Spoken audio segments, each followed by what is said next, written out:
Hello and welcome to the third of Reform UK's National Canvassing Days. I'm Charlie Rowley and we are live at the top of Millbank Tower from Reform HQ, and this afternoon we'll be crossing the UK to special guests including Reform UK MPs. With less than a week until polling day, thousands of Reform UK activists are out and about spreading the message of Reform UK. The aim of today, well, it's very simple. Knock on as many doors as you possibly can. The 3 branches that knock on the most doors will win big cash prizes. You don't want to miss that. This is Reform UK's National Canvassing Day, and it's live!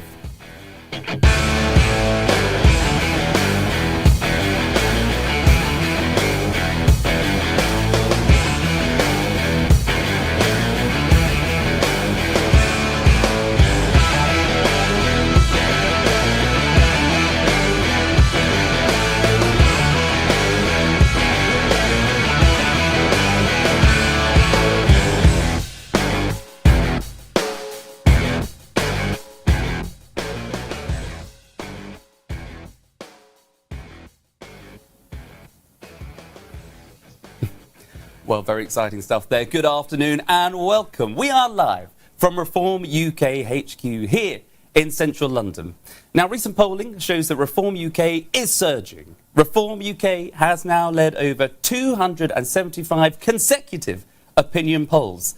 That only means one thing, that Labour and the Conservatives are in real trouble. So with less than a week to go until polling day, this is Reform UK's third live national canvassing day. And today, it's about knocking on as many doors as possible right across the country and spreading that vital message of Reform UK directly to people across the country. Up and down the land, thousands of Reform UK activists are out speaking to voters, knocking on doors, all ahead of those crucial local elections in just 5 days' time. Now, the focus is very simple, folks. Get out, have those conversations and locate that support for Reform UK. Elections, as we all know, are one on the doorsteps, one conversation at a time. And Reform UK is out in force doing exactly that. So remember, Reform UK's message today, it's very clear. Vote Reform and get Starmer out. I think we can all get behind that, can't we, in this studio? First, let me very quickly introduce you to my 2 fabulous studio guests for the first hour this afternoon. They are Belinda de Lucy, former Brexit Party MEP, lovely to see you. Lovely to see and, of course, Layla Cunningham, Reform UK candidate for the Mayor of London. Hello to you both. Hello, lovely to be here. Are you looking forward to today? I am very much looking forward to today. I was in Ealing earlier, and honestly, every other car was honking in support in Ealing, which has been a Labour stronghold for quite a while. Well, there you go. I know, it was fantastic. I got a few honks on the way here by the cars, but I don't think anyone was supporting me. I think I was just in the middle of the road. Luckily, we were on the pavement. Because I did get a few messages on social media saying, oh, the only reason why they're honking you is so you get out of the way. But actually, we were on the pavement. Yeah, I'm sure they were enthusiastically done in support of Reform. Enthusiastic. And are you enthusiastic about today, Belinda? Is this a great day? Incredible. I mean, the energy and the selflessness of those people taking their time off on a Saturday for the next few days, just walking up and down the streets. You know, they're not doing it for themselves, they're doing it for their country, for their children, their grandchildren. It is an incredible force. The British people always rise up in times of need throughout our history, and this is just us carrying on that very important baton that we were handed on by our grandparents and so forth. Well, we're very pleased that you're taking off your Saturday afternoon to join us here at Reform UK HQ. More from you later on. Thank you so much for giving up the time and being with us. Pleasure. Now, we can also take a look at where we are today, with guests joining us from right across the country. So, let's begin in the south, where once the great Layla Cunningham has finished here, she'll be hot-footing it down to Barnet, I understand. Yeah, and you listen, but Barnet, we're going to do very well in Barnet. Again, the Conservatives are busy spreading lies about us, because that's all really they have to offer. Well, we'll be coming to you, Barnet, because after Barnet, we'll be going to the southeast, where Matt Goodwin is in Bedford, speaking to voters and supporters on the ground. We'll be hearing from him later on. Next, as you just saw there, up to Runcorn, where Sarah Pochin, MP, is out meeting residents and hearing from voters there. Next to the Midlands, Ray Addison is going to be joined by Robert Jemrick in Birmingham, engaging with activists and campaign teams there. And then after a little chat with Ray and Robert there, double trouble, we'll also be going to the Midlands, where Richard Tice is joined by George Finch in Warwickshire. They'll be talking to volunteers also out on the doorstep. And then finally, across to Essex, where Lyndon Kemcaran, Stephen Atkinson and Jamie McIver, all there in Essex supporting local campaign efforts on the ground in the southeast. Look at them all there, up and down the country, talking to voters, getting out there, spreading the message, getting your voter identities up and making sure that people are getting the message of why people should support Reform UK. But here in the studio, we also have a live leaderboard running. Now, this is going to monitor how many doors each branch has been knocking on. And here's the exciting part. By the end of the day, the branch that knocks on the most doors will win a whopping £5,000 cash prize. The branch in second place wins £2,500, and the branch in third place will win £1,000, which is still quite a sizable sum of money, if you ask me. So it's all to play for. If you're watching this from your local branch, now is your moment. This is the board here. We've got Tameside currently leading the way, Pontefract, Castleford and Nottingham in second, Blackpool and Fleetwood in third, and then Hartlepool and Sefton in fourth and fifth. Can we just mention Barnet, where I'm hot-footing it after? In sixth place. Well, and after, if you knock on just a few more doors, you will be jumping into fifth place, and you could jump even higher. That's great. So there we are. Barnet flying the flag for London. Well, you have a mission today. Exactly. Well, it's all to play for, and currently, you know, winning £5,000, amazing cash prize can do a lot for your branch, can't it? Absolutely. Produces those leaflets, you know, the campaign material, helps you put on events to attract more members in. It's crucial stuff, isn't it? 100%. But also, knocking on doors is what makes us win. Well, and we've knocked on already 75,009 doors. This is brilliant stuff. Live coming in, live to the studio. 75,000 doors knocked on, 47,000 voter identities collected, and over 246 active branches. Those are 246 local associations that are out there knocking on doors, getting campaign teams together as we speak. Reform feels like a force of nature at the moment. It's incredible. I've not seen that from any other party. It's a force of nature. There you are. You're absolutely right. Well, we'll be coming to this table later on just to see how those branches and associations are going on. But now, I'm delighted to say we can cross live to Warwickshire, where we have Reform UK Deputy Leader Richard Tice and Leader of Warwickshire County Council, George Finch. Hello, good afternoon to you both. George, I can see you there. How's it going where you are with Deputy Leader Richard Tice?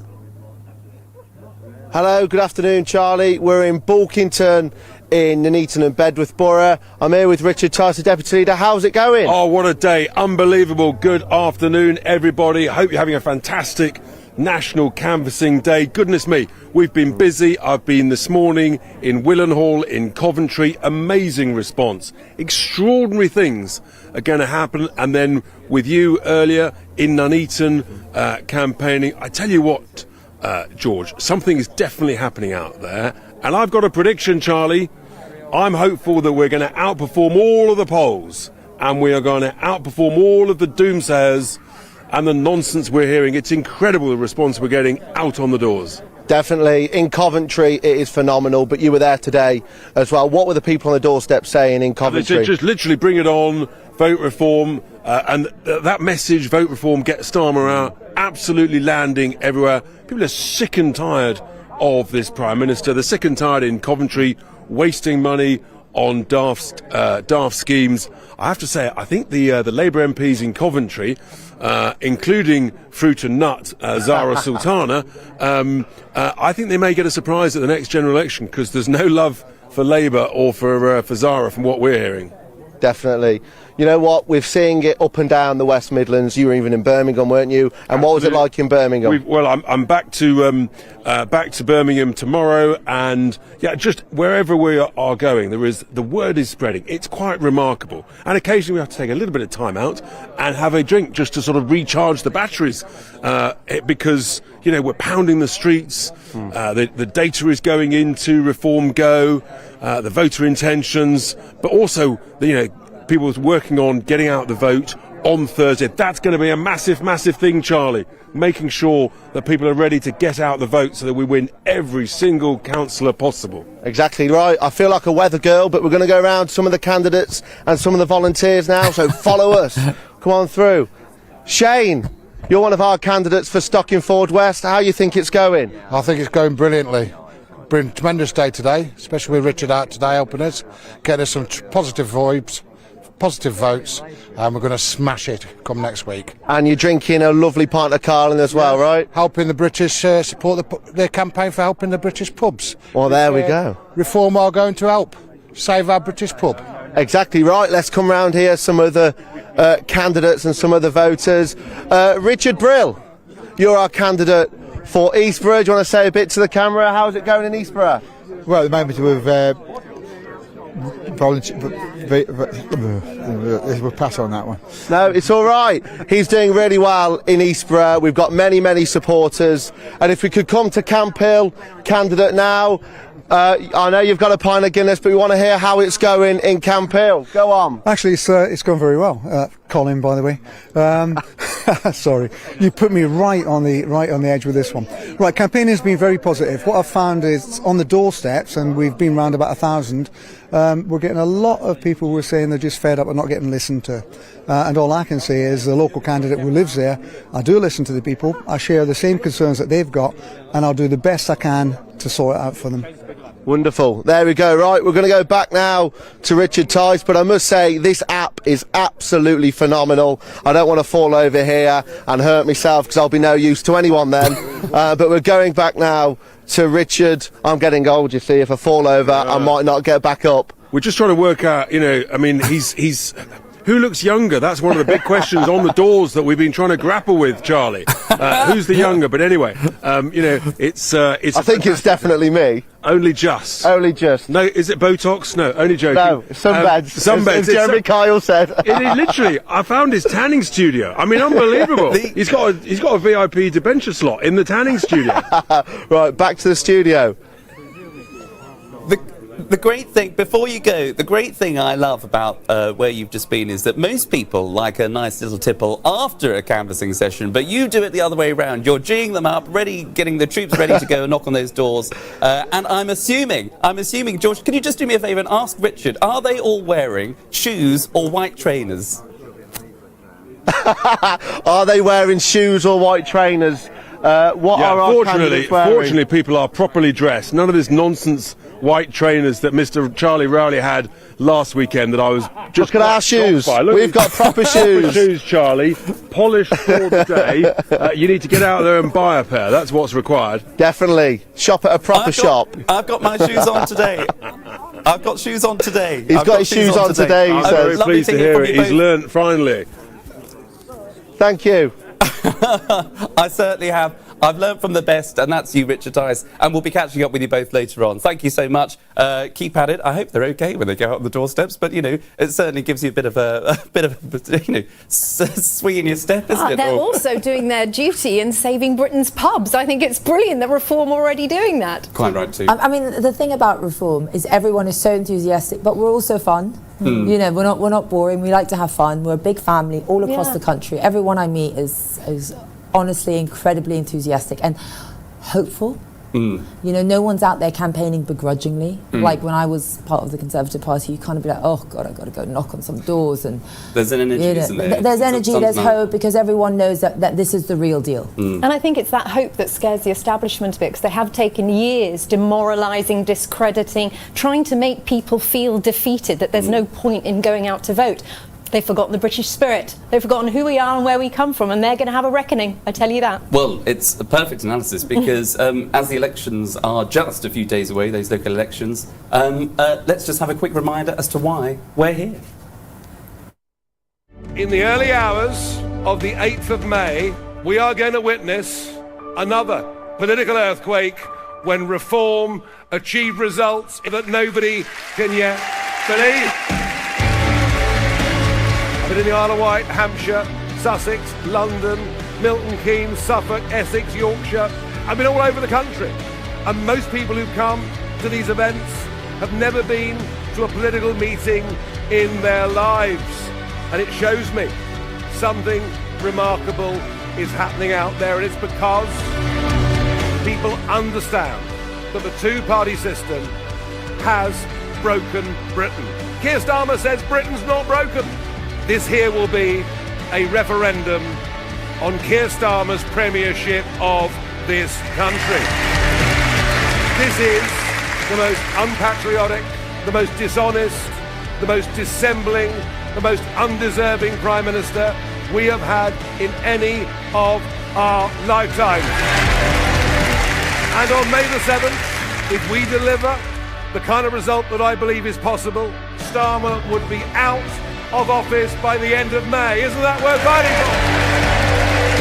If you want change, on May the 7th, you've got a chance to vote for change. And what we learned on May the 1st last year in the English county elections is if you vote reform, you get reform. And whilst running local government is not easy, and whilst no one can wave a magic wand, I'm proud of our record of the first 10 months in government. I really, really am. We have to have the mentality that we fight to win absolutely everywhere we stand. That is the only way. And you can all be part of this people's army. You can deliver leaflets, you can speak to your friends, you can go to the bingo hall, the pub, wherever it may be, and spread the message that if this country is going to have change, if this country is going to have hope, it is only Reform UK that will bring that. Are you yourselves prepared to stand up and make a commitment to help us? Thank you very much indeed. Onward to May the 7th!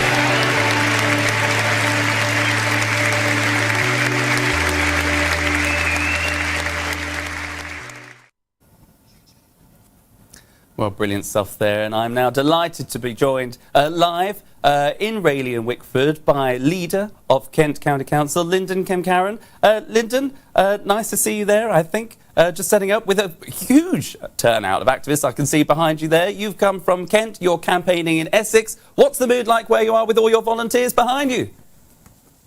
Well, it's fantastic here in Essex. I mean, I just had a bit of a blip because it's so hot. It's like being on the French Riviera. My phone actually overheated and we lost the connection, but we're back up now, raring to go. So this crowd is fantastic. They've been out knocking on about 2,000 doors in the last few weeks. Can you believe that? And they've had an overwhelmingly positive response to reform. It's really quite incredible. People are desperate for change. And when these guys knock on doors, they know they're going to get it. They're cheerful, they're friendly, they're welcoming, and they're committed. Is there any better advert for Reform UK? Well, you could, if you knock on a few more doors, appear on my leaderboard that you might see later on and find yourself winning a nice £5,000 cash prize sum to help your areas. But what you were saying just a second ago, knocking on those doors, exactly. What you were saying, just knocking on doors there, tell people, because it's National Canvassing Day today, it's the third one that Reform UK are putting on. There might be people, because we know politics can be quite volatile, it can be quite demanding and toxic at times. Tell people who might be sitting at home today why they should go and knock on doors. Because you just said that the response has been very good, very welcoming, very great. But there might be people that are a little bit trepidatious about doing it. Why should people get off their sofas, come and join you, knock on those doors for Reform UK? What is the mood like? What do they get when they see someone on the doorstep being so positive about Reform UK? I mean, that is a great question. Personally, I love knocking on doors. You know, it's not for everybody. And what I would say to people sitting on their sofas, a little bit unsure, is join your local branch because there are so many jobs. It's not all about knocking on doors. It's about leafleting. It's about going to meetings. It's about generally helping out, stuffing envelopes. Every bit of help you can give to your local candidate to win these crucial elections on May the 7th is absolutely wanted and needed and so valuable. But we love knocking on doors, don't we, Gav? Yeah, we absolutely do. We do. We love meeting local people, and it's a great opportunity not just to talk at them, but to listen to them, to listen to their concerns, to listen to their worries, and try and offer them a bit of hope that if they vote for Reform UK, they will get a politician, not some professional, slick, polished person who's in it for themselves, but somebody who has come up because they really care, somebody who's standing for election, who's bravely putting themselves on that ballot paper to make a real difference, because my goodness me, they know that this country needs saving, and standing for election locally is the first step towards doing that. Absolutely. Well done. I think you're absolutely right, and you're very lucky, no thanks to Nigel it seems, that you've got local elections taking place, because they were cancelled obviously last year, or the attempt of this government to cancel them. Your message on the doorstep is very clear. vote reform, get Starmer out. That kind of politician. You talked about slick politicians, charismatic, professional. He doesn't seem to be any of that. But is that a message that the public are really coming through with? Are they telling you that they want to get rid of Sir Keir Starmer? They think that he can't deliver for this country anymore, both locally or nationally, and they want to get rid of him? Yeah, I mean, yeah, exactly. That's really coming through really strongly. I think Reform's message of vote reform, get Starmer out, has resonated with the people. Certainly here in Essex, people have had enough. They're feeling desperate. They're feeling miserable. They're feeling nobody is listening to them in Westminster. And by the fact that we're going out, we're knocking on doors. Some people are opening the door and saying they've never had a local councillor or politician knock on their door, or they haven't had one for years and years. And they get us, Reform UK, going door to door. 2,000 is some number, isn't it, in just a few weeks. Meeting them, going to local meetings, we're holding meetings, we're inviting people to come to us and tell us what they believe in and tell us their worries and their hopes and their dreams, and vote for Reform UK, because we can offer that hope. But more importantly, by voting Reform UK on May the 7th, it is one guaranteed way of getting Keir Starmer out of office. And that really has to be our overall thrust for this campaign, I think. Lyndon, I couldn't put it better myself. You've got a great team behind you there in the background. You look as though you're chomping at the bit to go and take to the streets and find those voters, knock on those doors, and you could appear on my leaderboard. There you are. Off you go. I'll let you get to it. Thanks so much, Lyndon, and we'll be coming to Essex, I know, a bit later on in the programme. But take care. Thank you. Goodbye. Whilst they're out on the road in Essex, great bunch there, weren't they? I just feel like I've been hit by a wave of sunshine. What an incredible group. That energy that they had, that is exactly the positivity that all the other legacy party lacks. I mean, they're all about decline and defeatism. They're all about slagging each other off and infighting. Reform is like this burst, this ray of sunshine, and that wonderful group in Essex just totally personified that. I want to hang out with them. I want to go knocking on the doors with them. But that's replicated across this country. The great British public are positive, enthusiastic, people's army, and they know change can happen, but only through reform. Amazing. I know it is amazing, and I've been all across London almost daily, and in London, which is traditionally a very Labour stronghold, no matter where you go, there's reform support. Londoners are sick and tired, and I know you're a Londoner, of being taken for granted. Sometimes people don't even knock on people's doors anymore. They just assume you're going to get the vote, and not only that, but they push policy and ideology that no one voted for. For instance, and I know I've said this a lot of times, but in London, 15 boroughs are sanctuary boroughs, which means that they prioritise refugees, illegal migrants, over Londoners. We've got blanket 20 miles per hour and across that's a big London. thing in Essex as well, isn't it? There'll be London and Essex, won't it? Where we've just heard from Lyndon, but across the country. But I mean, this is actual council policy. In Barnet, for instance, is one of the councils that bid the government for social housing for refugees in Barnet, where there's a housing crisis across London, and I think that's why people are turning to reform. Another thing is the 20 mile per hour blanket ban blanket zones in London, and we learned that more people are getting done for 23 miles per hour than they are for speeding on the motorway. Good policy protects people, bad policy punishes people, and this is what it's doing. It's not catching drivers. It's not catching reckless drivers. It's just catching drivers. And so people just want to know that people are on their side in terms of, we want Londoners to have housing. We don't want to punish you every time you get in your car. We want you to have safe streets. I speak to so many women who don't feel safe, and that's why people are turning to reform, because the other parties have let them down. And it's really worth voting. Before in London, I've lived in London 25 years, there's no point in voting. Labour will always get in. They're the machine, they're the big muscle that we can't fight. Things are changing, especially with Layla now. That you have given people in London so much hope, because now it's really worth getting off your sofa and going to the ballot box and voting in the London mayoral election, because there's a big chance now, and there is another choice. That's what reform's all about. There's another way. There's another way. And I just want to tell people who are watching, council elections are won by 1 or 2 votes. And I know you might be tired when you come back from work. You're like, it's not going to make a difference if I vote. It's 9 o'clock. They're open till 10. Just put that vote in, and it really, so many are. I mean, Sarah Poaching won by 6 points, and that's an MP election. So a council elections, it really does hinge on 1 or 2. So please put your vote in. don't think that your vote won't make a difference, because it really will. Getting out the vote, knocking on those doors, having those conversations, as we talked about earlier on, it's won. Council elections are won just by those conversations. But Lyndon talked about the way in which campaigns are run. It's not just by knocking on doors, it's not just by having leaflets. You can support in other ways. Cue some lovely merchandise that I see before you. Could you just show this up to the team? Now, these 2 new Reform UK, I think, football shirts that are being fantastic. Advertised. They look fantastic, don't they? That's me Saturday night in the pub now. And I love the pink. I don't think there's enough pink. Right? There's not enough pink. Exactly, not enough, I think all girls like pink. Yeah, and real men wear pink too. Isn't that what I'm saying? I think the team that we saw in Warwickshire with George Finch, they would love that one. Yeah, I love that. It's absolutely fabulous, and a bit with the pink ladies. It's quite like that. And listen, I think I have one of the biggest mug collections. I think I'd love to add this to my collection, but I'm voting Reform. I think you should all have a mug, and my pin, just so people, in case you're wondering who I support, you can always know without speaking.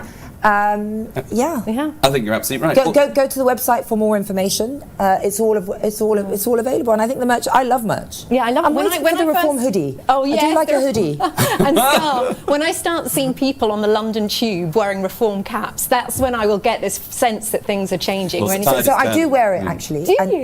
And it's interesting because people, it's a black one, and people would look at me and go, "Huh, is that what I think it is?" I wear it with pride, and if someone has a problem with it, they can come and talk to me about it. I love courage calls to courage. That's how you get the momentum going. People I love wearing my Reform merch. Safer, coming out and showing where their flag is held. And just back to the voting, I spoke to a lady today in Ealing, and she came to speak to me, and she said, "Listen, I've always been a Conservative voter," and she said, "Why should I vote Reform?" And I asked her, "Are you happy with the past 14 years?" She goes, "No, of course not." And I said, "You voted for low immigration, you got millions. You wanted low tax." She goes, "Of course, I said, "You got the highest tax since World War II. You got worse public safety. Everything that they said they're going to do, they did the polar opposite." And she said, "You're completely right." I said, "So if you always vote the same, what changes?" And I said, no one owes their party loyalty, you owe the country loyalty. Well, the tide is turning in London, as you say. We'll see you later on in the studio. And there'll be number 5, hopefully. And exactly, Barnet will be up there. But for all the information about merchandise, you can go to the website. But also, if you haven't already done it, you can download the Reform Go app. Now, this is a platform to keep you up to date with everything going on at Reform UK, including upcoming events and information about how to join the party, how you can get your family along. Keep up to date with everything that's going on across the country, but also in your borough or county. Just search Reform Go in the App Store now. Now, as part of Reform UK's key message to fix Britain, Robert Jenrick, the party's Shadow Chancellor, joined leader Nigel Farage at Heathrow Airport recently. Together, they announced how, under a Reform UK government, they reduced taxes on your air travel. Let's take a watch.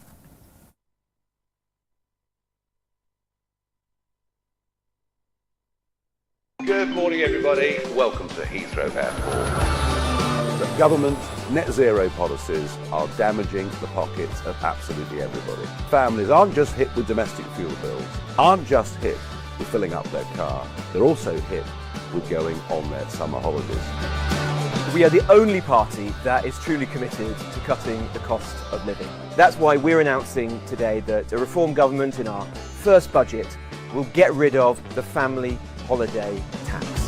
Air passenger duty will be gone for short haul. That will save a family, on average, £45 on their flights.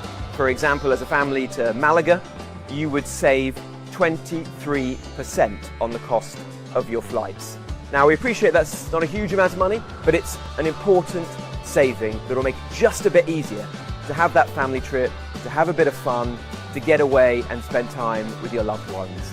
So whilst we're cutting it at Reform on the 1st of April, April Fool's Day of course, Rachel Reeves is hiking this same tax. That's the difference between Reform and this Labour government. We're going to cut taxes, cut your bills, and cut the cost of living. Thank you very much indeed.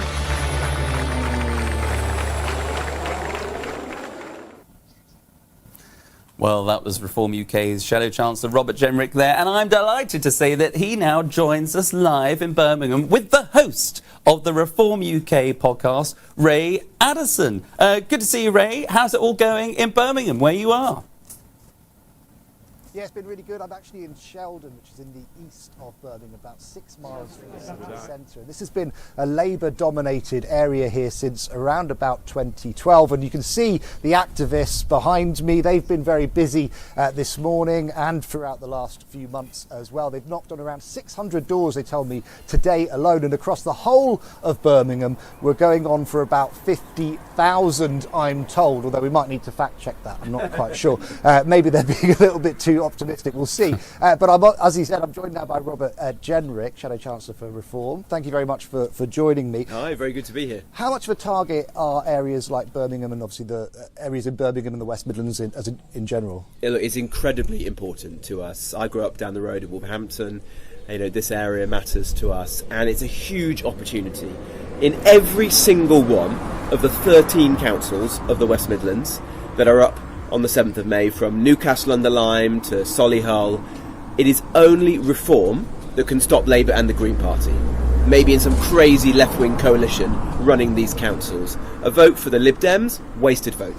Vote for the Conservative Party, wasted vote. So Reform is the only way that local people who are sick of their councils wasting money, not giving good public services. Look at Birmingham, the litter on the roads, the terrible record of its council. Reform is the only way to get a good, common sense council back, and that is why we're working so hard with great candidates like Rachel beside me to make sure that Reform doesn't just do well, but we win. We want to win all of those councils if we can. We're joined by a lot of campaigners and volunteers here today. Now, when I think back to the Brexit vote campaign, it was the digital media, the advertising online, social media was very, very important here. But we're really pushing alongside that as well with Reform. We're really pushing for these canvassing events, knocking on doors. Why is that so important in 2026? Well, look, you can only get so far just by, having the best social media in the business. We've got incredible reach. Look at the stuff that Nigel does. He is the best politician in British politics on social media. Your fantastic podcast, but nothing beat talking to people on the doorstep. So we have to marry everything that we've managed to achieve on social media and those of us who go out on the media for the party with old-fashioned campaigning of putting leaflets through doors, knocking on doors, persuading people that Reform is the right party for them, that we can win with their support, and if we do, then we'll deliver better public services, cheaper council tax. We will fix each and every one of these councils, and that is a stepping stone then to getting on and fixing the country at the next general election. And so we really need the support of the members. We've got almost 300,000 members, 275,000 members. It's an incredible thing, the biggest political party in the country today. But we need our members to get out on the streets in these last few days, knock on the doors, post the leaflets, get the vote out. There you go. We've got some passers-by driving past, tooting their horns in support. Now, obviously, we talk about the campaigners getting on the doorsteps and motivating our potential voters. But what about motivating our campaigners as well to come out and take part in days like this? How important is that for us? Yeah, look, we are the most fun party in politics today, aren't we? Absolutely. Yeah. And it's great fun to do these events. We're probably going to go to the pub after this, chat to each other. Look, it's a good thing to do. You make friends, enjoy it. That's what Reform is all about. And you're doing something very, very important by coming out, because we've just now got a few days to get out all of the Reform voters, persuade some more people to come across, persuade those people who might even be sceptical about Reform. Maybe you've voted Lib Dem. We were just talking about some of the people that Rachel's been talking to. Maybe you voted Lib Dem for years. Maybe you voted Conservative for years and years. But persuade those people that Reform is the only answer. If Reform don't win, for example, in Birmingham, then it's going to be some insane coalition of the left, Gaza independents, the Green Party, the Labour Party. Nothing's going to change. It's probably going to get even worse, if that's possible, in Birmingham. And imagine at the general election what that means. It means Prime Minister Angela Rayner, in bed with Zach Polanski and Ed Davey running the country.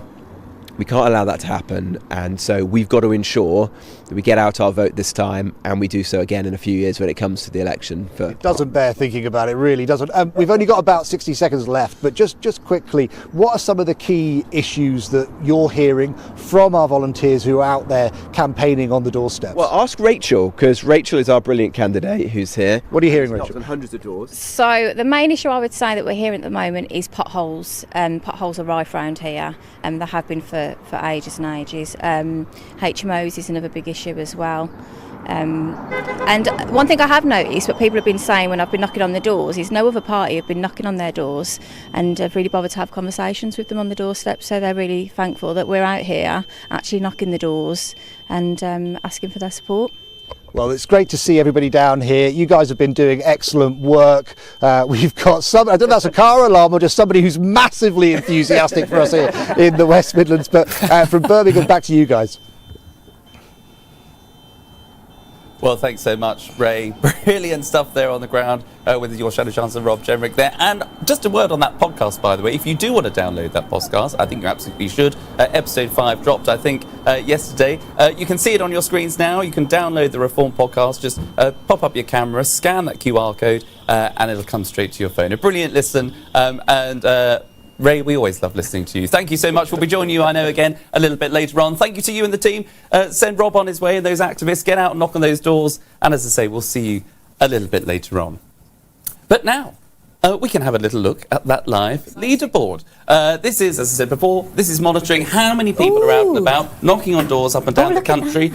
And, we'll start at the bottom. Barnet, that was in, I think, 6th place, has leapfrogged into 4th there. It must have been your encouragement. Yeah, exactly. It's the anticipation of going live. And you're almost, I mean, a couple of hundred, you could be in bronze place, you could be in a shot of winning £1,000. Some cash. So Blackpool and Fleetwood currently in 3rd place. You're on course for £1,000, depending on how many more doors you knock on. In 2nd place, Pontefract, Castleford and Nottingley, knocking on over 2,000 doors just this afternoon. You're on track to win £2,500, a brilliant cash prize if you ask me, but still in the lead. Only just knocking on 2,147 doors, 249. I can see now 2,149. Tameside still in the lead. But look at this, a total number of doors that have been knocked on throughout this campaign and this canvassing session. 80,000 doors. 80,000 doors. Brilliant. And over 50,000 voter IDs collected. That's brilliant. And we've still got those 246 active Any chance we can see the top 10 up. or just to give them a look in? Well, we can only go up to the... We've got 6. Hartlepool in 6. Greenwich is in 5th. Greenwich. We've got 2 flying the flag for London. We've got 6. Greenwich and Barnet. Excellent. It must be your... They're doing it for you. Fantastic. Fantastic. But that's brilliant stuff. Oh, hang on. We're going down. We're getting some... Milton Keynes, number 9. Lincoln, Sefton, Milton Keynes in number 9. Thurrock, I think that is in 10th place. Thurrock. What are you doing in Thurrock? Come on. Get out there, Thurrock. I've been to Thurrock. In fact, we did one of our local election tour stops there. Thurrock's fantastic. Very nice place. But I mean, these are areas that you wouldn't think. You know, we are galvanising the whole country. You know, people that areas that you wouldn't think a party like Reform, because I don't think it's not about left or right anymore. It's about issues. You know, people want a government that serves them. They want to keep more of their money. They want safer streets. They want to be able to afford a home. They want sovereign borders. You know, they want to be able to create a business and be rewarded for that risk of creating a business. And sadly, all those things are so lacking right now. Well, we talked about stronger borders there. I mean, obviously, that's one of the key issues that Reform UK are canvassing on. But as a former Brexit MEP, I mean, and the whole Brexit campaign, I mean, it's over a decade ago now, but that's still an issue that rumbles on. We still haven't been able to protect our borders. And you know, the sad thing, when that vote came through in 2016, we couldn't believe it because it was such a huge expression, the largest democratic vote in Britain's history.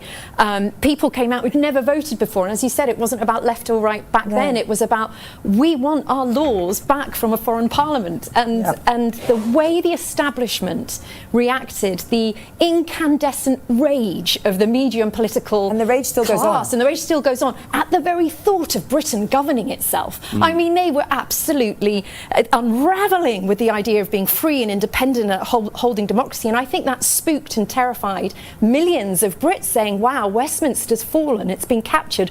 Why are they so anti having more power, right? And I think that's carried on through. Brexit was a first step. Reform has morphed out of it beautifully. And it is all now about laser-like focus on the rot in Parliament that EU membership brought it. And who pulls the levers of power? Because I think a lot of people on the street that I've met, we don't know who's making the decisions.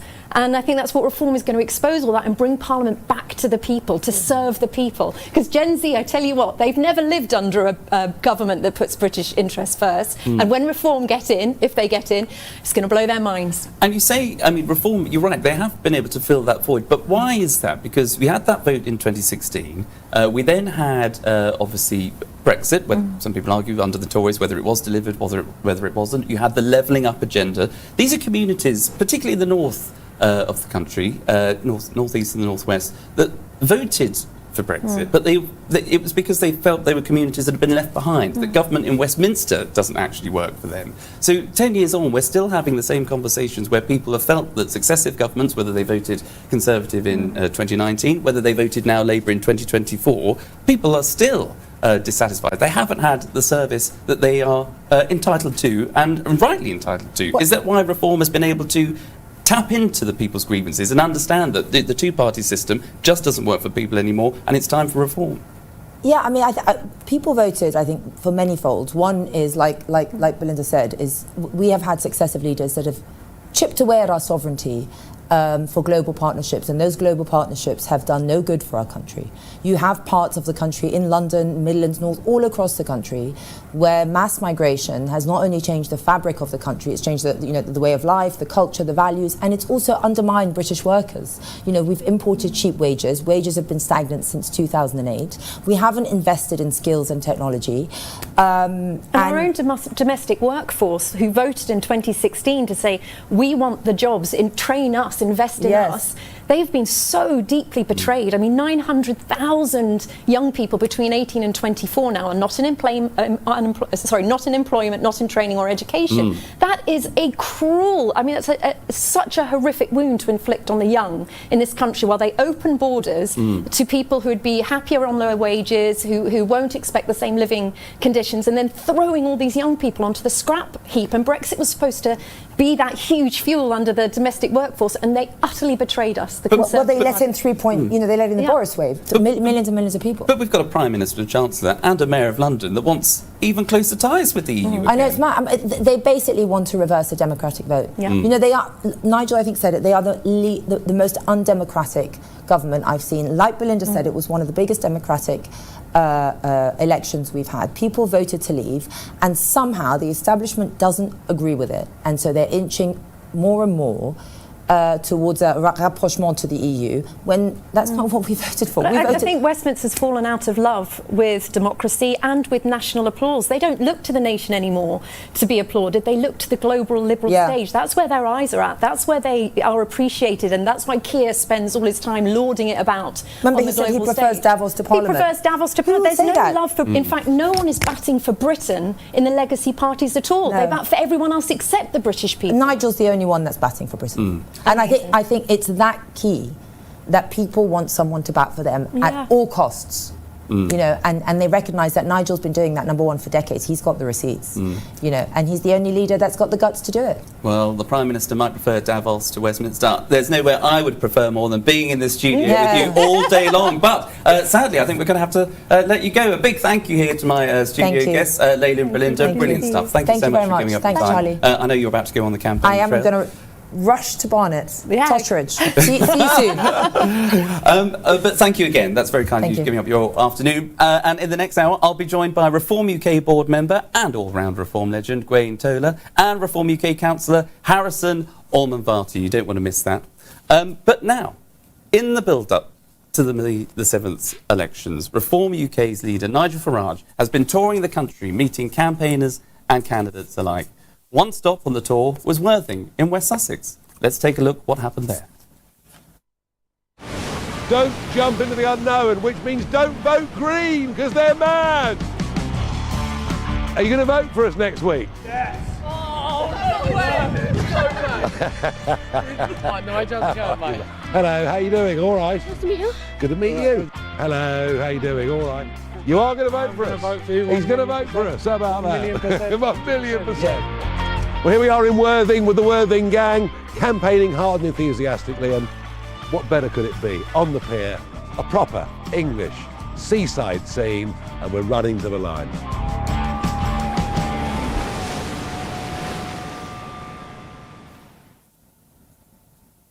Brilliant stuff there. Now let's cross live to Essex again, where we have the Reform legend. I can tell you, I've known him for a long time. He's always out on the doorstep. He doesn't stop campaigning, particularly in Essex, but he's all over the country. It is, of course, you'll recognise him, Jamie McIver. Hello, Jamie. Hello, Charlie. How are you doing? You've done a great job in there today. Thank you very much, but not as good as job as you and your activists there that are taking to the streets, going to be knocking on lots of doors. Tell us, what's the message been like so far in Essex? What are you expecting from the doorstep later on today? And what have you got planned? Yeah, it's been a really busy day here in Essex, and I'm joined by an amazing elite team of canvassers. And actually they're so elite because they're Reform UK councillors from all different parts of the country. And what's really interesting is we're going into these elections this year, unlike last year, with a record in local government, and a really great record, a record to be proud of. I mean, Stephen, the leader of Lancashire County Council, is with me. The feedback has been amazing on the doorstep, and we're actually able to sell our story, aren't we?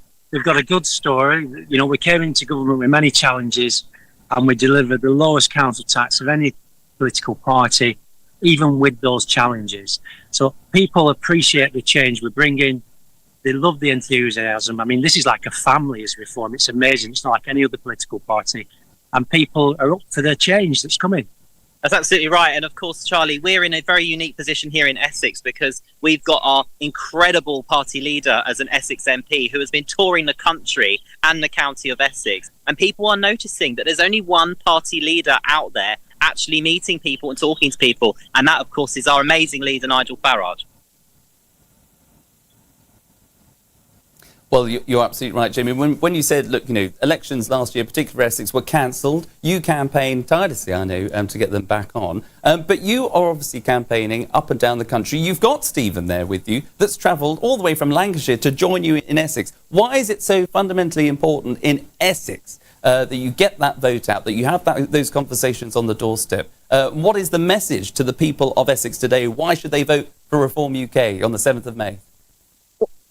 Well, I think message number one, as you pointed out, the people of Essex only have a vote because of Reform UK. In fact, over 4 million people have a right to vote thanks to Reform UK taking that brave legal action. This cowardly government, supported by the cowardly Conservative parties locally, tried to cancel these people's votes. And I think we need to send a strong message to the government to get rid of Keir Starmer by making sure everyone votes Reform. But more importantly, this is about democracy. People need to send a message to the establishment who have destroyed this country, and that message must be, do not mess about with my fundamental rights, do not take the mick out of the British people and cancel elections. And I think really people have realised that the Conservative Party in particular now is a wasted vote, and rightly so, because they have destroyed local government.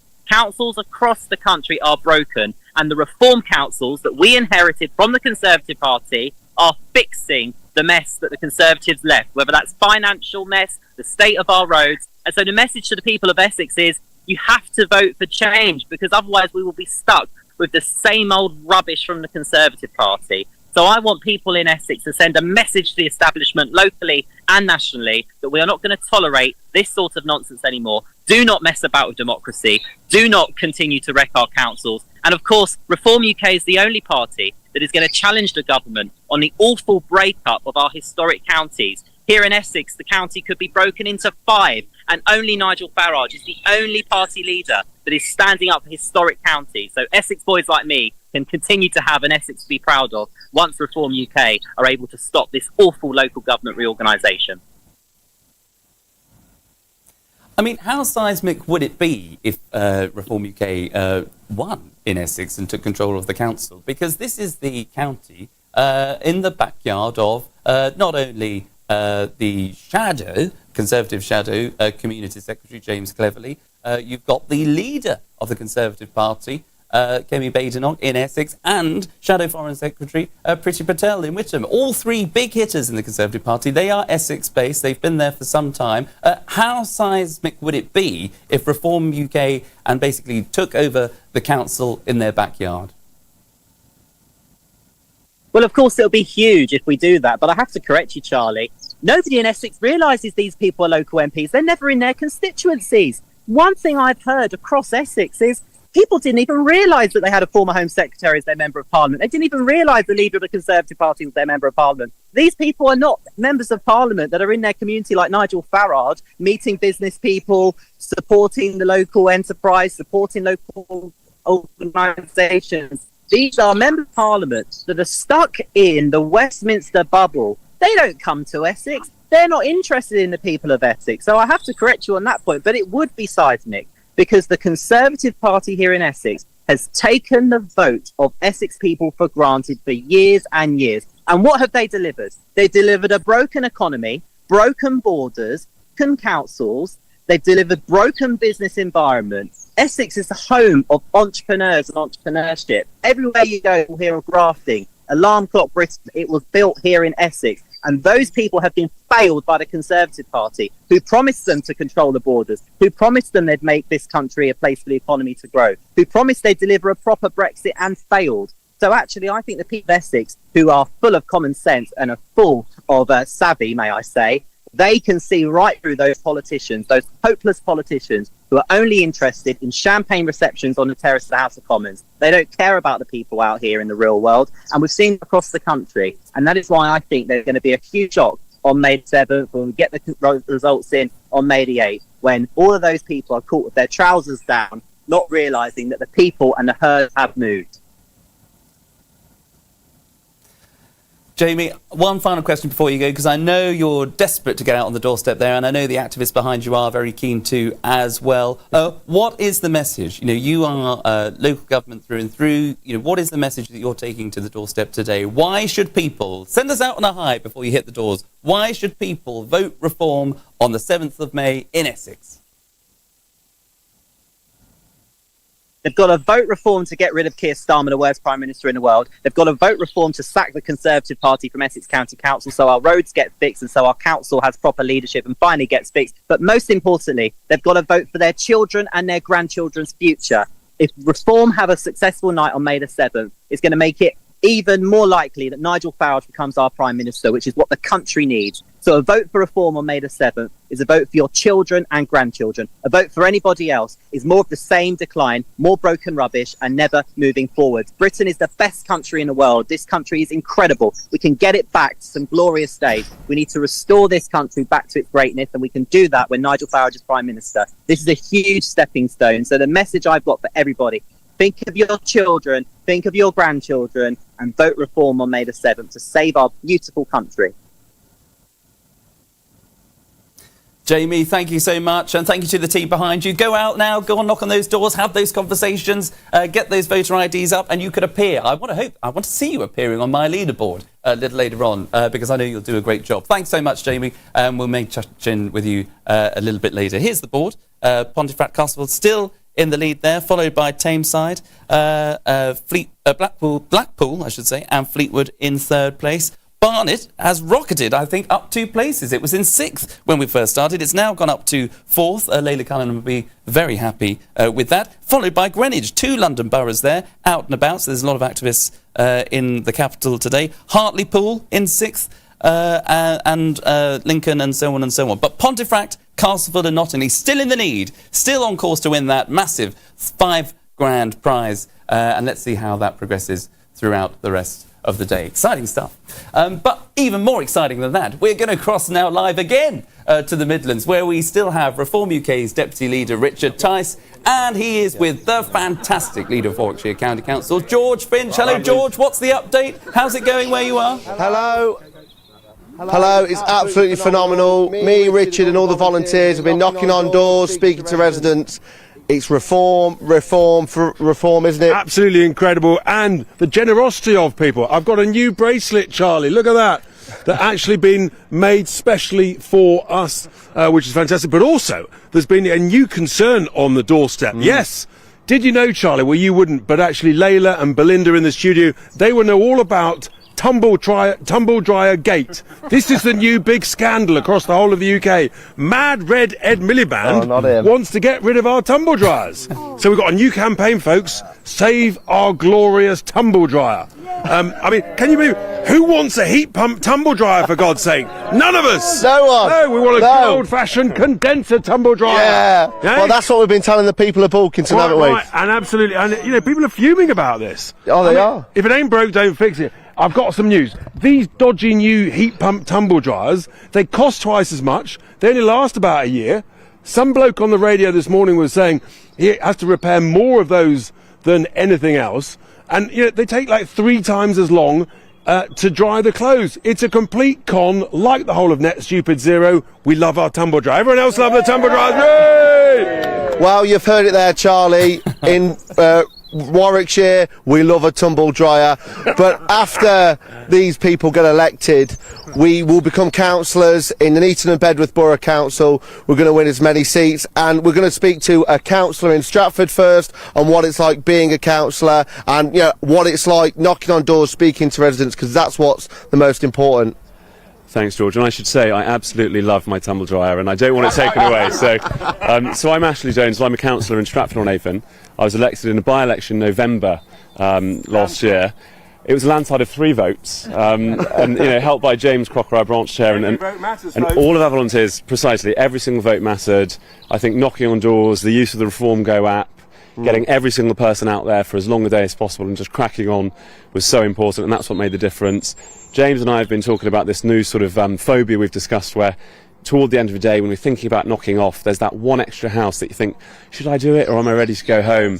And you must always do it, because otherwise, you know, those 3 votes might not materialise. So. Exactly. Yeah. Knocking on doors, speaking to residents. But, you know, when you become a councillor, there's even bigger prizes you can get. You can be in cabinet, on committees, or even, as James Crocker is the incoming deputy leader of Warwickshire County Council, what it's like working with us on Warwickshire County Council. There could be no higher prize than being deputy to George French, which I've... Some job he's got, actually. It might be the toughest in the country. Technically, I think it comes into place on the 14th of March. The 14th of May at the county level. But yes, but I'm very much looking forward to the challenge and the task ahead. But we've got a lot. You know, joking aside, we've still got an enormous amount of work to do in Warwickshire, and every day we're finding new areas where we can make progress, save money, and deliver for the people of Warwickshire. Exactly, and that's what it's like. Exactly. And across the West Midlands, people are crying out for the same, and that's why they are voting Reform UK on May 7th. The people of West Midlands, Birmingham, Coventry, Sandwell, Solihull, there's so many areas. Absolutely incredible. And, you know, the enthusiasm is amazing. It's even greater than last year, despite all the nonsense spouted by the press, our good friends in the press. Actually, voters, they want more reform, not less reform. That's going to be the big story, and we've just got to make sure on the day, folks, everybody listening and watching, don't be complacent, get out the vote. Every vote matters. Exactly, and that's why when you speak to residents knocking on doors, like I said earlier, like we've done in Bulkington today, you have to write down, learn what they're telling you, listen, and take that on board when you get elected. The Conservatives have taken the people of Bulkington and Nuneaton and Bedworth, and quite frankly, Greater West Midlands areas for granted. Labour have broken this country. The Conservatives will leave it to rot. So what's the only thing we can do? Well, the thing is, vote reform, get Starmer out. That is the answer. Yes, That's it. Wonderful. So what's going on across the country, Charlie?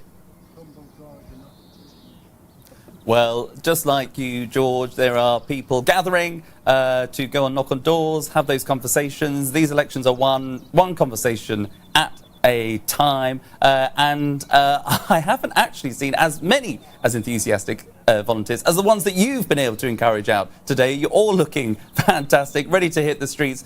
We'll leave you to it. Good luck. We'll join you a bit later on, but thank you so much for your time. Take them with you, go and knock on those doors, have those conversations, and you could appear on my leaderboard later on with the amount of doors that you've knocked on, or will be knocking on, I'm sure.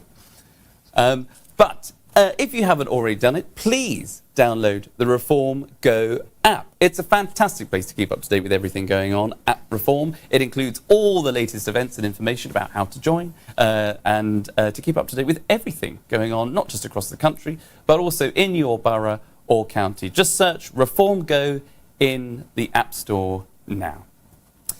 Now, another measure in Reform UK's manifesto is set to protect your pension. Shadow Chancellor Robert Jenrick held a press conference to explain how Reform UK would stop Labour's taxes on the older generation. Let's take a watch. Labour will chip away at your pension. Reform will protect it. Nigel Farage will protect Britain's pensions. Credibly commit to keep the triple lock. We are the only party with the backbone to cut the tens and tens of billions of waste every year. Under Reform and Nigel Farage, your pension will always rise each year, with either inflation, average earnings, or by 2.5%, whichever of those three figures is the highest. We can only make the commitment today because we will cut tens and tens of billions of pounds of taxpayers' money the government wastes every year. The scale of all this waste is actually hard to conceive.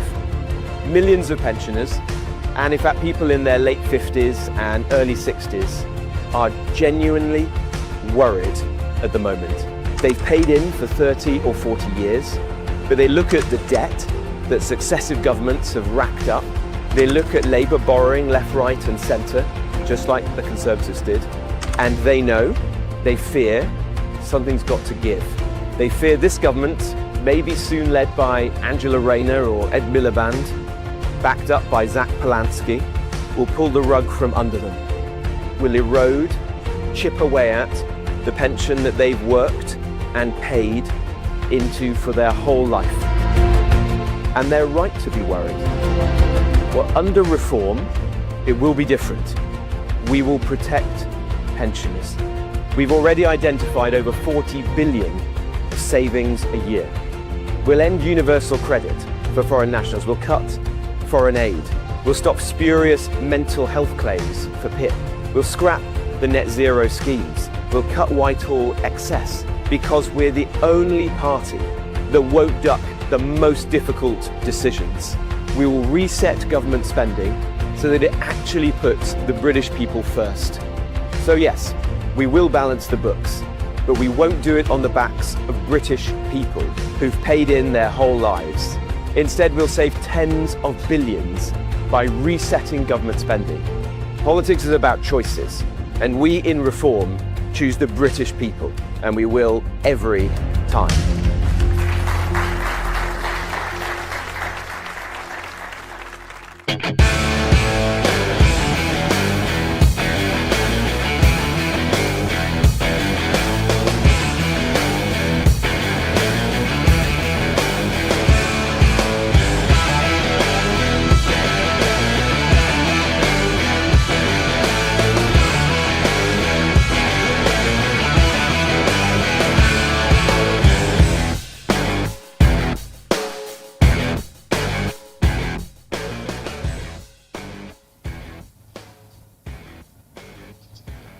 Well, welcome back to Reform UK's 2026 National Canvassing Day. I'm Charlie Rowley and we're live from the top of Millbank Tower here at Reform HQ.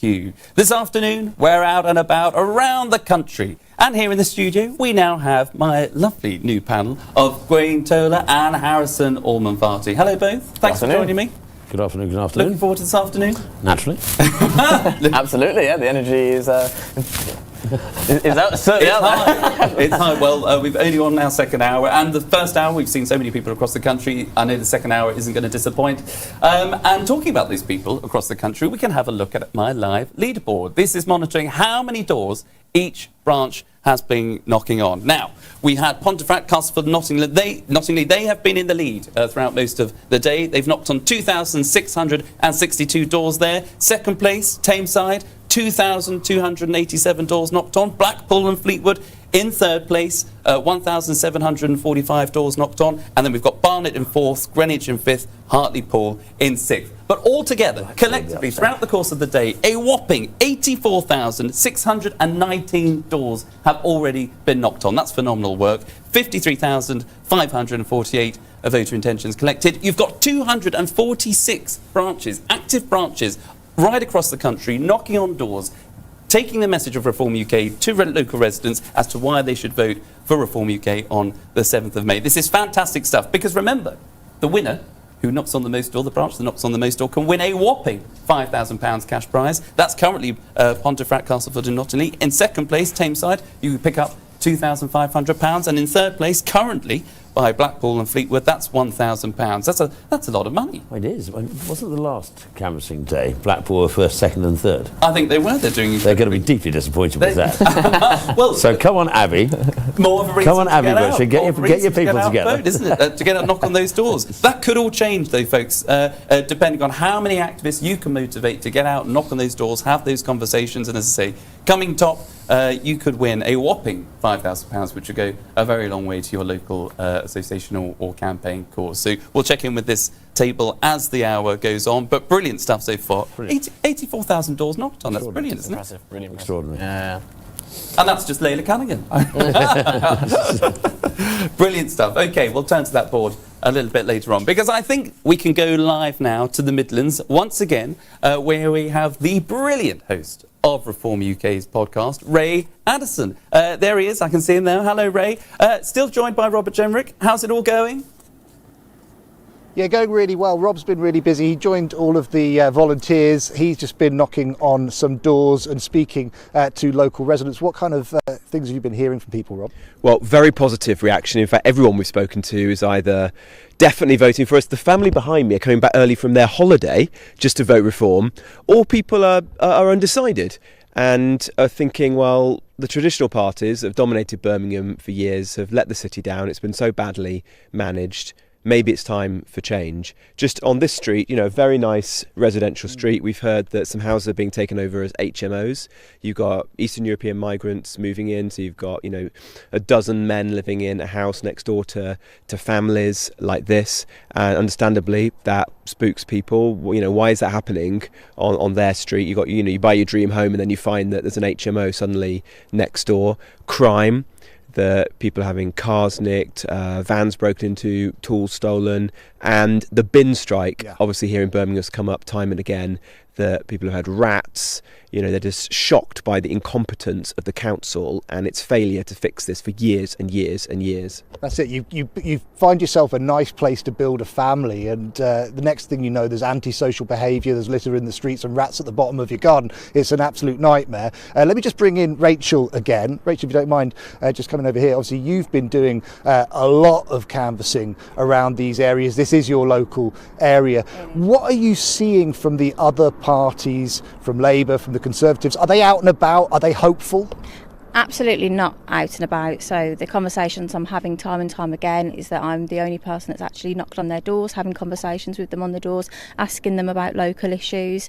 I've seen a few leaflets hanging around. I think there was the Independent Workers' Party. I'm just trying to explain to people that a vote for them is a wasted vote. We need people that are actually going to get in and make real changes to the local area. One of the things that I've been hearing from activists all around the country actually is just examples of misinformation, stories about NHS funding, building on green belts, all this kind of stuff. Have you seen any of that kind of thing around here?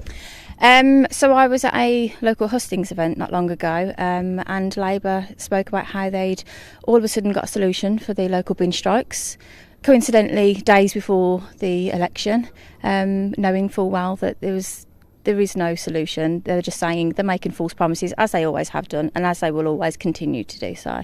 Yeah, I heard that on the news actually. It was very much delivered as though there was a solution, there was a deal in place for this bin strike, but we can't actually sign the thing, and so we're going to see what happens when whoever comes in and takes control of the council here after these elections. Talk to me about success. What does success look for you like in this area? So just getting in, being able to have eyes on in that council, seeing where our money's being spent, because as a local resident, I can't see any evidence of it being spent on these local streets. So that's what I would like to do. I'd like to see exactly where the money's going. Rob's been talking to people, he told us, who are angry about certain things such as the bins, the antisocial behaviour that they've seen in their homes here that they're trying to build. What about apathy, though? A lot of people are so disappointed with what they've seen from successive council groups over the years, and at national level as well, of course, from the Tories and the Labour Party. That people are very apathetic, especially I find older people who've voted year in, year out, and they just feel they've just been repeatedly lied to. Absolutely, and I think it's really sad because you're actually getting people now that are saying, what's the point in voting, and that they won't vote, and it's quite sad, that is, to think that their vote's going to go wasted because they've been let down, year after year, time and time again. And one big issue here, I understand, is that of HMOs. So a lot of what would be lovely family homes in a lovely neighbourhood are getting filled up with people from all kinds of different backgrounds, and it just changes the feeling of security and safety that people have in their neighbourhood. It changes how they feel about raising a family here, and it also changes how they feel about just the street that they live on and the people that they call their neighbours. Absolutely. I'm a mum of four. I worry about the streets that my children are growing up in.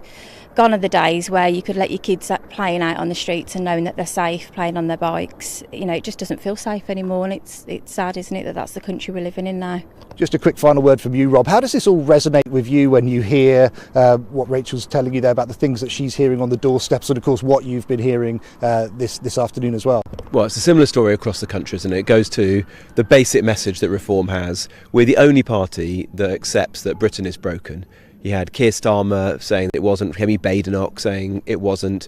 We understand that most people in the country feel it's a mess at the moment. Their bills are going up, their wages are stagnating, they see the small boats crisis continuing, immigration out of control, waiting lists on the NHS, town and city centres being hollowed out. They want change, and that is what Reform offers. If we can get into more councils like Birmingham City Council, we can bring that about, cut waste, bring people's bills down, deliver better public services, and then use that as a springboard to do exactly the same if we can get control after a general election and actually turn this country around, start putting it on a path to success. And I think I've got time, just quickly, if I have just got time, to ask you about the slogan, Vote Reform, Get Starmer Out. I've seen people online being quite critical of that slogan and saying, well, this is a local election. There's no, the result won't mean that we get rid of the current Prime Minister. However, pressure like this, like a huge swing away from Labour in areas like this, which have had Labour in control since 2012, that is serious political pressure, and it can have a huge impact on the current Prime Minister. Yeah, absolutely. If you read the newspapers this weekend, it's full of all of these plots from Angela Rayner and West Streeting and Andy Burnham to take over, and they're all saying that if the election results on the 7th of May are absolutely terrible for Labour, then they'll move against Starmer and we'll all get rid of him.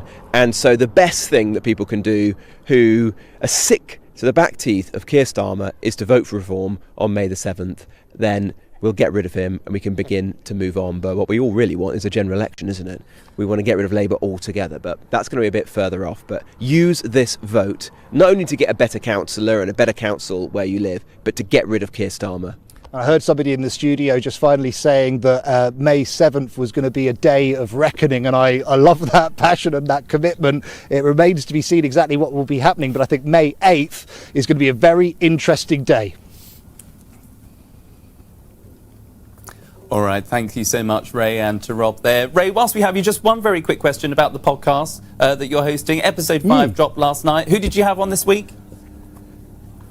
Well, we had Dan Thomas, who's the leader of Reform UK Wales, and he toured around Wales from the north to the south with Nigel Farage. We met shopkeepers, small business owners, and just people in the street, old and young, coming up to him, both of them, and saying, they want real change. That's the story that you can hear in episode 5 of the podcast Reform Needs Wales. It's on all fantastic apps, Spotify, Apple Podcasts, Global Player, and YouTube as well.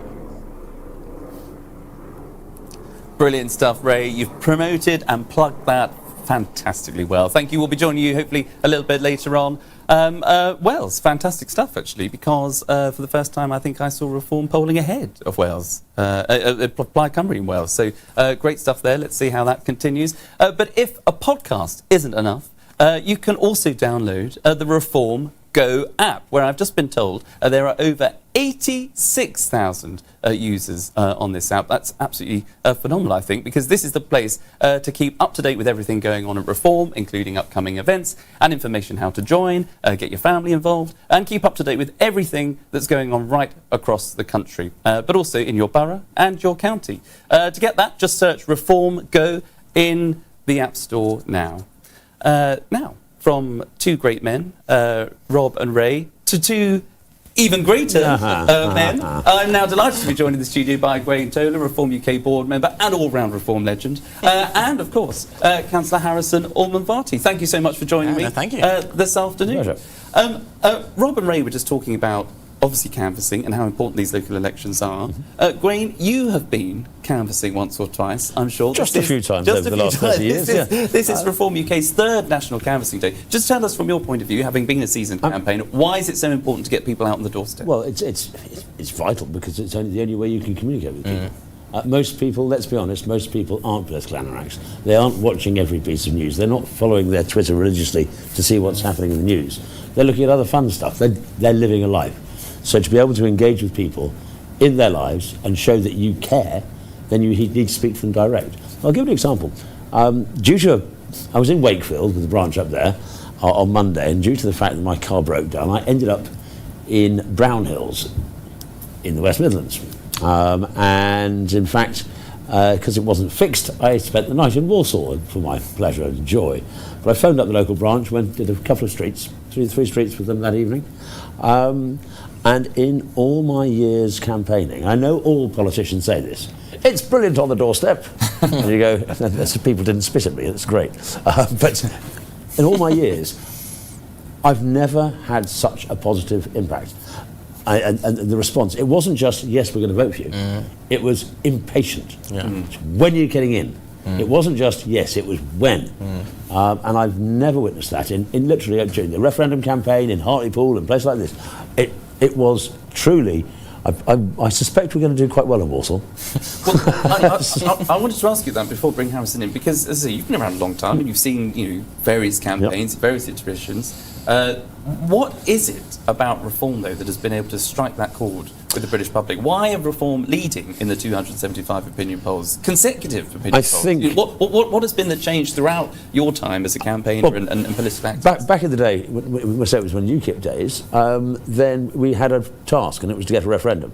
Brexit Party was purely about making sure that Brexit actually happened. This is a real political party. And we are growing as a political party with a vision, with an idea, knowing what it stands for at a time when you've got the two legacy parties don't know what they stand for, have fallen apart. So partially it's our fault, to our credit and Nigel's credit and the rest of the party, but it's also, we'd be lying to ourselves if we're not lucky in our enemies. And we are lucky in our enemies because they're rubbish. But I don't know if you've seen how Keir Starmer, the only way he defends himself is, I won a massive majority. Yes, you did, but mate, it wasn't you. It's because everybody hated the Tories. And we should not make the mistake that we're only doing well because of our own benefit. We have to accept that it's partly because they're rubbish. But you're also attracting new people to the party, particularly all the time. Young people to the party, dare I say. People like Harrison here, who was one of the first Conservative councillors to defect, I think, to Reform. You were unveiled, I think, was it January last year? 25, in Sandown. I mean, I think I was the 60-odd kind of elected person there. I mean, to be honest, when you're talking about canvassing, I mean, it's so important for two reasons. First of all, data, obviously, being able to identify where our voters are. But second of all, there is nothing that you can beat with a conversation on the doorstep. And I think, obviously, what the three main established parties have is data, right? But I actually think that's to their disadvantage. And the reason why I say that is, you knock a lot of the streets and you go, oh my God, you're the first person to knock on my door in years. And the reason why that is they know where their voters are, so they don't bother knocking on certain areas. So even though we've started from zero on data, it's actually forced us to knock on the doors of people Up to a point, haven't spoken to anyone. they know where their voters used to be. Yeah.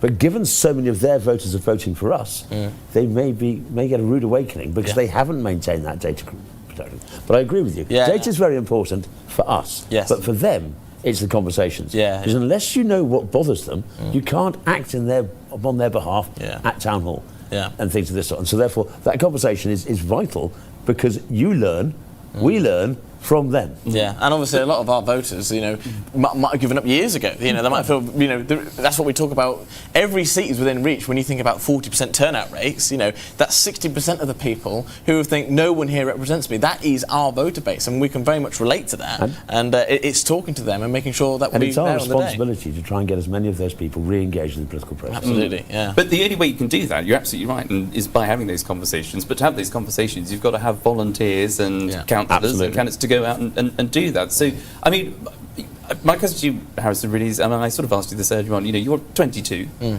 You could be doing anything else. You could be travelling, you could be in a band, you could do whatever. I certainly didn't do it for the pickup line. Do whatever you like. So why did you feel, at 22, and it's not patronising, you are a young person, to really be the first, because you were the first councillor to defect on your council. You were the only Reform in councillor. Surrey. I mean, that is, it could be a lonely world. So why did you, foolish. But why did you make that move? And why should, what's the message that you would send to other people watching and other young people that are really disengaged from the process, of the political process, because of the previous two-party system? Why should people get There's an option. I mean, people feel like there's an actual option now. Lots of people voted Conservative because they saw them as the least worst option, okay? Not out of love. We saw in the general election, Labour won because no one voted Conservative, okay? So it's a case of when we're looking at, when I moved over and I was the first councillor in Surrey to come across. I mean, Surrey, especially in January 2025, was not Reform territory. And now we are seeing that even Lib Dem voters, I mean, seriously, coming across. And the reason why is they only voted Lib Dem because they thought, I didn't want to keep rewarding fairly with the Conservatives. And the point is, no one's actually had an option to get excited about. And it's exactly what Gawain was saying. You're actually not meeting people going, yeah, I suppose I'll vote for you. It's, oh my God, you've knocked on my door. We've been waiting for you. Absolutely, we'll be there. And we're going to get, my sister out and all this sort of stuff. It's a real enthusiasm and excitement out there. And that's what we're tapping into. Well, I think you're both absolutely right, and you talk about the election in Surrey and everywhere where you've been going, but it's not just elections in England. It's obviously happening in Scotland and Wales, and that's why we had the great Dan Thomas on the podcast in Wales and talking about all the success there. So in Cardiff tomorrow, and you'll be in Cardiff tomorrow. Fantastic. Well, great stuff. Well, from Cardiff and everywhere else that we've been across the country, we can now, I'm delighted to say, go live to the MP for Runcorn and Helsby, Sarah Pochin. She's in her constituency. She joins me now down the line with a whole host of activists there waving their placards. Good afternoon, Sarah. How's it going where you are today? Good afternoon. It's absolutely fabulous. We're having such a good day and the weather's been so kind to us up here in Runcorn. So we've had a great day. We've been knocking on doors, listening to people, and they are so desperate for change. This is an area which has been taken for granted by Labour forever. It's only ever been Labour in this area until, of course, Reform won that famous by-election a year ago, almost exactly a year ago. But up until then, Labour councillors in this area have so taken the voters for granted. And people have just had enough now. They are desperate for change, desperate for councillors that actually do something. I hear so many on the door that just say, you know what, they're councillors, they feel that they don't know who they are, they feel that they've done nothing for them. And if I can just tell you a bit about Halton Borough Council itself, it's £250 million in debt. It's spending £500,000 a year on translation services. It's housing 600 illegal asylum seekers whilst we have 3,800 locals on the housing list. People are utterly fed up, not to mention businesses. I had a small business breakfast yesterday in Runcorn. So many businesses with stories of how Halton Borough Council just will not support them, will not put business first. So there is so much work to do here to repair the damage that this Labour Council has done. I know the area very well, Sarah, but we'll have a conversation about that another time. I know Runcorn, I know Halton Borough Council there. But your election there, if I can just take you to your by-election, was a seismic moment, I thought, in British politics, because it was a victory that only came about by a handful of votes by the end of it. Those votes might have only just been possible because of the number of campaigners and activists that you had knocking on doors, having those conversations to tell people in your particular patch that actually the system is broken, Britain is broken, it needs to be fixed, but we need a new kind of politics. And you were the candidate for that. You've got a whole array of candidates and activists I can see behind you. What is the message that you can send across the country today as to why it is so vitally important to get involved and to get knocking on those doors? The first thing I'd say to everybody, not just here in the Northwest, but up and down the country, is that every single vote counts. I am living proof of that. As you say, it was a historic win. We won by 6 votes and 3 recounts it took to finally get us across the line. But listen, to everyone that helps us, supports us, goes out knocking on doors, delivering leaflets, yours could be the house that makes the difference to get your local candidate in. Every single door you knock on counts. I never tire of walking the streets. I was nearly said working the streets. That would have been not quite right at all. Sorry, everybody. I meant walking the streets and knocking on doors. Not something we could broadcast between 4 and 6, I'm sure. No, quite. No, I'm terribly sorry. Listen, everybody knows that no one's ever sure what's going to come out my mouth, but that was a slip up there. But no, on a serious note, every single vote counts. Well, the one thing before you go, because go on, sorry, I'll let you speak. Of your mouth. The one thing coming out of your mouth that should be coming out of your mouth and everybody's mouth is the campaign message, the slogan, which is vote reform, get Starmer out. Is that something that you are finding when you knock on the doors, that is something that people are really getting behind? Yeah, because these are local elections, of course. But everybody I speak to, I spent a couple of hours yesterday in our local spoons, our local Wetherspoons, and that's a classic window on the world of what your average person is thinking. And although these are local elections, people come up to me and say, we've got to get him out. And of course, everybody is talking about Starmer. He is the most unpopular Prime Minister I think we have ever had. And yes, people are almost thinking of this as almost a national, again, sending a message nationally to the government. They cannot stand Keir Starmer. He is utterly despised. I got in on what I would call a hardcore Labour vote.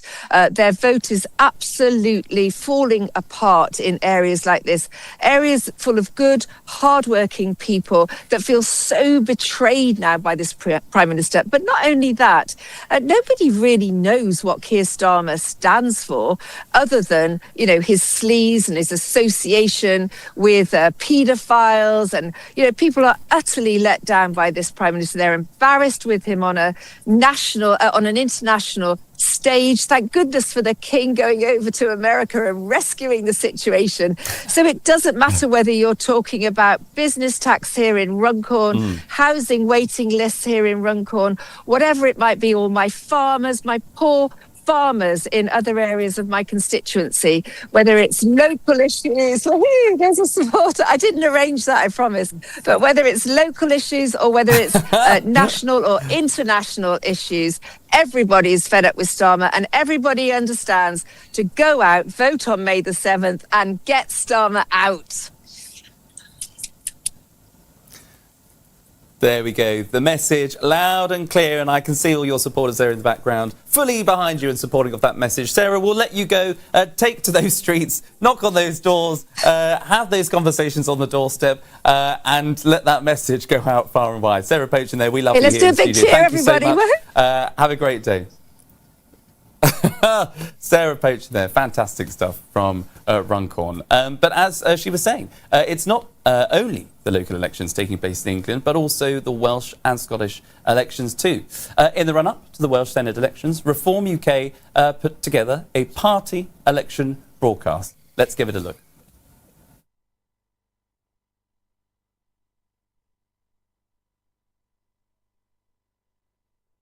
We cannot allow the parties that broke Wales to pretend that they are the solution. The proud nation of Wales deserves better. This is Pew's Lane. This stream is where I used to play with my brothers in all weathers. And my house was just at the top of this lane, about a 10-minute walk. And we'd get so carried away that we'd forget it was tea time. And I remember once my mother coming down the lane in her pinny, sort of calling us up, because we were just so engrossed in playing in the stream. I love the area. This is Wales. Countryside, woods, trees, streams. I had a really happy childhood, and that's what I want for my children. And seeing the boys playing in the stream, for me, it's like come full circle now. That's the kind of childhood I want for my sons.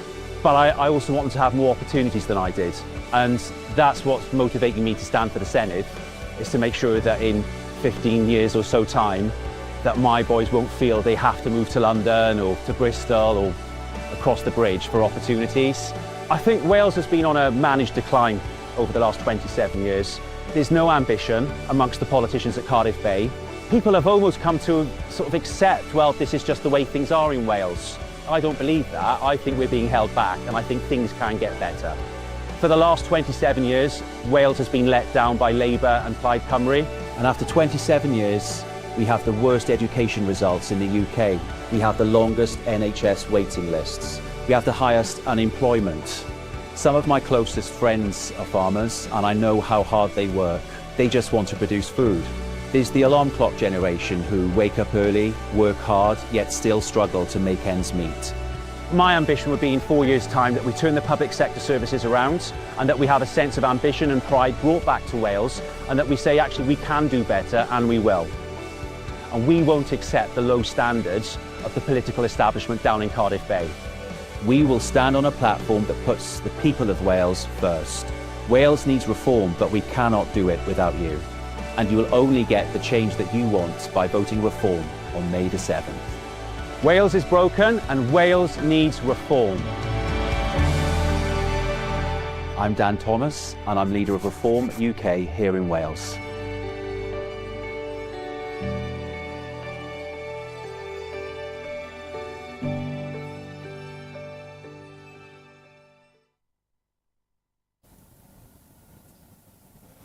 Well, I'm delighted that we can now cross again live to the Midlands for the third and final time for the double act of the day. It's Reform UK's Deputy Leader Richard Tice and Leader of Warwickshire County Council, George Finch. George, give us an update. Where are you now? What's it been like on the doorstep? Hello, you've probably had enough of seeing me. You've seen me 3 times now, but I think we've got a good update to tell you. We're now in Rugby in a little village called Brinklow with activists, volunteers, and they've been knocking on doors, speaking to residents. Absolutely phenomenal reception. And I know I'm going to say it myself, but I think we're the heart of Reform UK in Warwickshire, isn't that right? Everywhere's the heart. It's quite extraordinary. All over the West Midlands, this is the heart of England. It's the heart of reform, and the response is incredible, George. Just remarkable. But we mustn't be complacent. Last few days, big push. Every single vote matters. Talking to Ashley just then earlier, he won by 3 votes. Literally, that could be the difference in so many of these wards. Especially in Rugby, where you've got a Labour, Lib Dem coalition, a coalition of chaos running this council. And you know what? The Labour leader even tried to cancel these elections a few months ago, but there was one party that stood in the way of that and spoke up and fought against. We did him in, we won that, and thankfully millions of people have got the right to vote thanks to that judicial review that we led, and eventually the Labour government, useless as they are, a bunch of socialists, they had to capitulate because they knew they'd got it wrong once again. Have they got anything right, George? I don't think so, and we're seeing their voter base collapse, especially in the centre of Rugby, in the Ward Ben, and in many others. It's just collapsing. And Reform I've come across a single Labour voter today. Especially in towns like Nuneaton and Bedworth, in Sandwell, Birmingham as well. Labour Party are finished. The Conservatives broke Britain, the Labour Party are leaving it to rot, and the only party that can fix this country is Reform UK. And do you know the word that really is resonating? Starmageddon. I invented this word a couple of years ago, and we thought it would be bad. We didn't realise it would be this bad, but Starmageddon is the reason why people are now realising you've got to vote reform to get Starmer out so that we can get rid of Starmageddon. Exactly, just one quick thing. something that's better and cuter than us two is the lovely dog over there. Have a look. He's even got a Reform shirt on. Look at that. Are you voting Reform? They're voting Reform. We've even got the dogs on side. He's having a lovely chew of the stick there. But that's what it's about, getting people involved and little dogs as well. It's a family show. Family, community, country. That's what it's about, and that's what Reform's about. And if we get more councillors elected across the country, that's the type of feeling, the policies that we will have across the country, isn't that right? We'll save our tumble dryer. Remember that. Yeah. Don't forget. We want our tumble dryers back.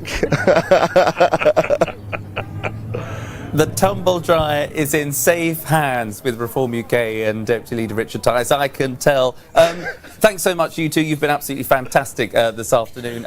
You've brought everybody together. You've got everybody out of the pub and onto the streets, including their pets, which is absolutely brilliant stuff. Indeed. Where are you going next, very quickly, after this? I think that's it. Done. We don't know. Who knows? They think they're done. Maybe they are done. Maybe they can go to the pub and have a nice drink, which is always nice on the back of a campaign session. We'll leave them to it. Thank you so much, you two. Great stuff indeed. But even greater I'm still joined by Greg Toller, Reform UK board member and Reform legend, and of course, Councillor Harrison Allman-Varty. Thank you again for joining me, gentlemen. What did you make of what Richard and George were just saying there? You know, the amount of policies that are coming through from this government, whether it's banning your tumble dryer, whether it's not getting control of our borders, whether it's seeing no growth in the country, whether crime is up. People are fed up of Keir Starmer by the sounds of things, but it could be so much worse, couldn't it? You could have Angela Rayner, we could have Ed Miliband. Absolutely, but you've got to say they have all these policies, but then of course they don't have all these policies. They've U-turned 16 times. So this is why we don't know what they're for, because even if when they tried to do something they failed, even when they tried to bring in some little bit of welfare reform, they couldn't do it because their own backbenchers were so left-wing, and so they are cut from each side. And of course now they've got the threat of the Greens on them. So we cannot, the reason we have to work so hard, the reason why we have to win, is because we cannot afford our country to be left in the hands of this shower, these charlatans, for any much longer. Because if we do, what is left of what we love so much? Well, it is, as the message that I hear all the time from Reform UK is vote reform, get reform. Because if you don't, you end up in that kind of coalition that George was just talking about, which could be a coalition of chaos of the Greens, the Lib Dems in your particular patch. Half the Conservative Party. I mean, honestly, one thing that there's really well highlighted was how thin the margins are. I mean, in our elections, it's either 5 votes, it's 10 votes, it's 15 votes, and that's just the case of you going, do you know what, should we do that street? Should we get that family out? You know, and it's a case of on polling day when you're going there and they're going, oh, well, I don't, and you have to tell them, look, it's going to be really, really close because it is a matter of single-digit votes. It'll be like that all over the country. As you say, today is National Campaign Day. But on Thursday, it's get out the vote. And anybody who's spent time working today, that time will be paid in double if they work on Thursday. Because it doesn't matter how many people say they're going to vote for you. It's getting them out. They've actually got to go into the polling booths and put a cross in that box. Oh, exactly. And, you know, Reform UK have been leading the last 275 consecutive polls, but the only poll that matters is... we cannot afford to be complacent because Exactly. And also to vote tactically, if we're going to talk voting tactically, don't bother voting Conservative. I mean, seriously, every time we see these by-elections, it's always Conservative in 3rd, 4th place now, when actually there's a lot of small C Conservatives still in that party who still think they're the best route out, but realistically, they're still... They're getting brainwashed by the Tory literature of the bar charts. We need, once elected, to prove ourselves worthy of their votes. Because that is the way we get to win the general election. Well, I think it's fair to say that the Conservatives have proved themselves pretty unworthy of their votes. This is true. And if you do go out on polling day, which I know you will, to get the vote out, if you decide to wear the same attire as that dog that you saw in that beautiful clip in the Midlands, you could be wearing these football shirts that are in front of you here. Do you want to hold these two up? No? I would probably prefer to wear sackcloth and they're selling very well. They're selling like hotcakes. They may be to people who like them. love them. Lena and Belinda love them. Can you imagine this? I haven't owned a pair of trainers for 30 years. I don't well dressed. I don't do T-shirts. I suggest I've done sport. No, it just means you're part Can of you the put a jacket over it? You're part of the ridiculous team. idea of doing Oh, well, all right. It was worth a try, wasn't it? It's worth a try. Anyway, right. If you want to know more information about how to keep up to date with everything Reform, you can download the Reform Go app. And I'm told that over 86,000 people have already done so. 86,000 users. That's brilliant stuff. It's a fantastic place to keep up to date with everything going on at Reform, including all the upcoming events and information about how to join, how to get involved further, and keep up to date with everything going on across our great country, and also your local borough or county. Just search the word Reform Go in the App Store now. Next up, I'm delighted to say we cross live to GB News presenter and author Matt Goodwin, who is live for us in Bedford. Hello. Let's see him there. There he is. Brilliant. Hello, Matt. Good afternoon. Tell us, what's it like on the ground where you are? Here we are. Yeah, absolutely. We're down here in Bedford. We're having a great time. We're just getting ready for our evening fundraiser with all of the branches across Bedfordshire, and we're leading the People's Army down here. Matt, it's a great turnout that you've got behind you there. As you say, canvassing during the day, you've got events on in the evening. How important is it to make sure that not only when you knock on doors and you find people that are sympathetic and want to vote for Reform UK, but you can get them involved, that they can become members of the party, that they can have all of... Well, absolutely. I remember Nigel Farage making the point himself, saying that Reform has to have a social element to it. It has to be about having fun. It has to be about relaxing, bringing people together, because you just don't really get that anymore in the old parties. And I've been going around the country really pretty continuously since the Gorton and Denton by-election, speaking at lots of branches, helping fundraising events, helping the canvass and campaign. And I just think there's enormous energy out there in the country. I think Nigel says it best himself, that something is happening out there and people can sense that Reform is not just a political party. I've always believed that Reform is a family of people who care passionately about the country, who care passionately about saving the country, who care passionately about turning the country around. And I think that's why so many people are giving up their time, their days, their evenings, away from family, away from work, away from friends, to help the party succeed. And you talked about brilliantly there just the feel and the mood of the country on the doorstep, but you going up and down the country, hearing that time and time again, people giving up their time to want to talk to you, to want to be part of the Reform UK movement. But why is it, I mean, it's an open question, that we've got to the situation where we are today, where Reform UK is so ahead in the polls, that has come from nowhere, essentially, to now be leading in what has been a two-party system for so long? What has been the key feedback, I suppose, that you've had from residents, from families, from communities, as to why Reform is doing so well, what Reform can offer that the two parties in the past haven't been able to deliver on? Well, I can't speak for everybody here. I can give you my experience, which is I think many people sense that we're the last chance that this country really has. We're the last hope that this country really has. People out there are utterly fed up with mass uncontrolled immigration, utterly fed up with our broken borders. They want to leave the European Convention on Human Rights. They want to lower the tax burden, the historic high tax burden that's crippling small and medium and family-run businesses.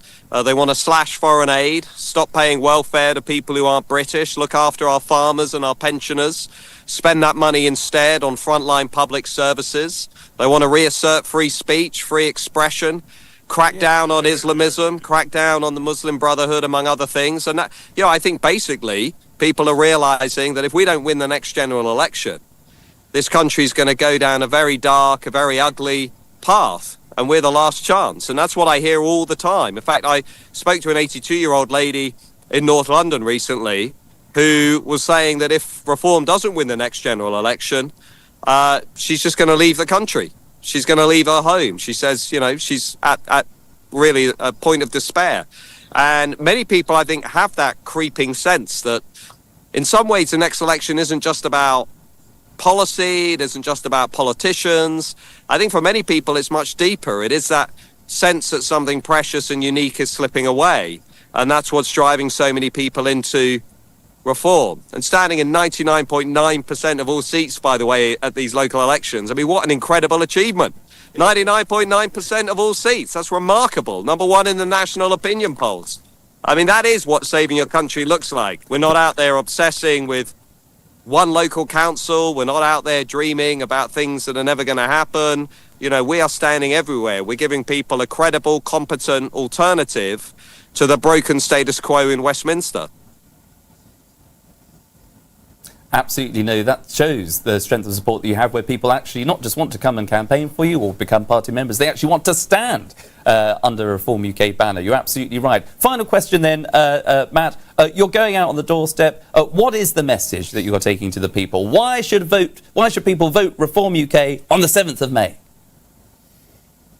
Well, vote Reform UK, firstly, to send a message. Get rid of Keir Starmer, the worst Prime Minister in the history of this country, the most unpopular Prime Minister in the history of polling.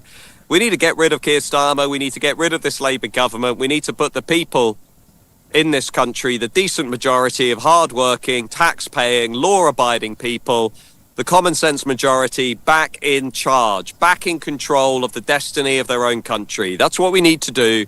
We need to work together, put the people in charge, and that's what we're going to do. If we win these local elections, and all the polls suggest something historic is going to happen on May the 7th, not to mention Wales and Scotland, this is a stepping stone. This is the crucial stepping stone to the next general election. And, you know, I was debating the future of the right a few days ago at the Spectator magazine debate with Danny Kruger MP, when readers of the Spectator magazine were asked who best represents the future of the right, the Tories or Reform.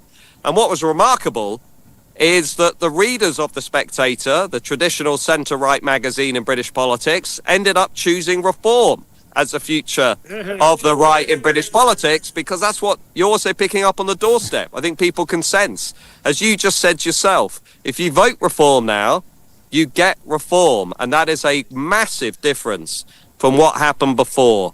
And I think it's an incredibly exciting time. It's an incredibly exciting time to be part of this movement. So if you're watching this and you're not a Reform Party member, get involved, join the party, stand for the party, because trust me, you're going to want to look back at this in the years and decades to come and say you played your part. Matt, brilliantly put there. I know everybody, not just in the studio and everybody watching, but the people behind you, no less, support everything that you've just said. Go out there, keep campaigning, enjoy your event this evening. Here we go. And thank you so much for your time. Matt Goodwin there they are. Take care, all the best. Brilliant stuff there from Matt Goodwin there, out on the doorstep, with more campaigners, as we've seen right across the country. So great stuff. But now, in the build-up to May the 7th, Reform UK's leader, Nigel Farage, has been touring the country, meeting campaigners and candidates. One stop on the tour was Norfolk. Let's take a look. How are you doing, sir? I'm doing well. You look different on TV, you know that. You look more younger now. Oh, thank you.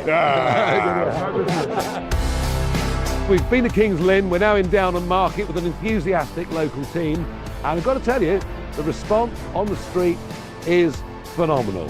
It's week 8 of living on the road, and I'm loving every minute of it.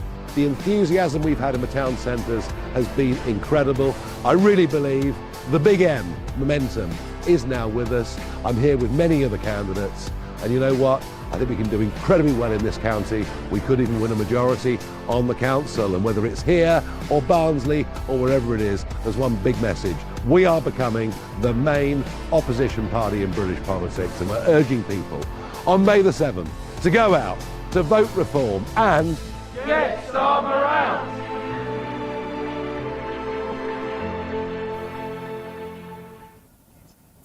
Great stuff there from Norfolk. Now, let's have a look at my live leaderboard. This has been running throughout the course of the afternoon. This has been monitoring how many doors have been knocked on right across the country and the branches that are being most active. And first of all, I can't help but notice so far today an 89,440 record number of doors that have been knocked on throughout the course of the day. That's been going up all throughout the afternoon.